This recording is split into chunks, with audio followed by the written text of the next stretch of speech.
నందిని కొంతమంది రౌడీలకు ఫోన్ చేసి వెన్నెల వాళ్ళు అడవి నుండి బయటకు వచ్చారా అని చెప్పేసి అయితే అడుగుతూ ఉంటుంది. ఆ మాటలు వినగానే అక్కడ ఉన్న రౌడీలు మాత్రం లేదు మేడం వాళ్ళ కోసమే ఎదురు చూస్తున్నాం. వాళ్ళు ఏ క్షణంలోనైనా బయటకు రావచ్చు. అప్పుడు వాళ్ళని లేపేస్తామని చెప్పేసి అయితే అంటూ ఉంటారు. ఆ మాటలు వినగానే అక్కడ ఉన్న నందిని మాత్రం వాళ్ళ కోసం మీరు వెయిట్ చేయడం కాదు. మీరే అడవిలోకి వెళ్ళి వాళ్ళని లేపేయండి అక్కడికక్కడే అని చెప్పేసి అయితే అంటూ ఉంటుంది. ఆ మాటలు వినగానే అక్కడ ఉన్న రౌడీలు మాత్రం సరే మేడం మీరు చెప్పిన విధంగానే మేము అడవిలోకి వెళ్ళి వాళ్ళ సంగతి పడతామని చెప్పేసి అయితే అడవిలోకి వెళ్తూ ఉంటారు. ఇంతలో కళ్యాణ్, వెన్నెల వాళ్ళు నడుచుకుంటూ వస్తూ ఉంటారు. అది చూడగానే అక్కడ ఉన్న రౌడీలు మాత్రం అదిగోండ్రా అక్కడే ఉన్నారు వాళ్ళు, వాళ్ళని లేపేయండి అని చెప్పేసి అయితే అంటూ ఉంటారు.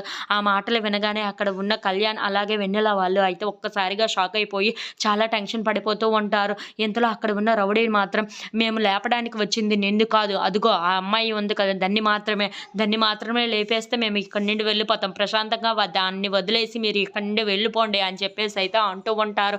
ఆ మాటలు వినగానే అక్కడ ఉన్న కళ్యాణ్ అలాగే వెన్నెల అయితే ఒక్కసారిగా షాక్ అయిపోతూ ఉంటారు. ఇంతలో వాళ్ళు పరిగెడుతూ ఉంటారు. అది చూసిన రౌడీలు రే పట్టుకుంటారా వాళ్ళని ఎలాగైనా సరే ఈరోజు లేపేయాలి. వాళ్ళని ఇక్కడి నుండి ఇక్కడ కదిలించేదే లేదు. ఈ అడవిలోనే ఎలాగైనా వాళ్ళని చంపేసి అప్పుడు ఆ మేడం గారికి ఫోన్ చేయాలి అని చెప్పేసి అయితే అంటూ ఉంటాడు.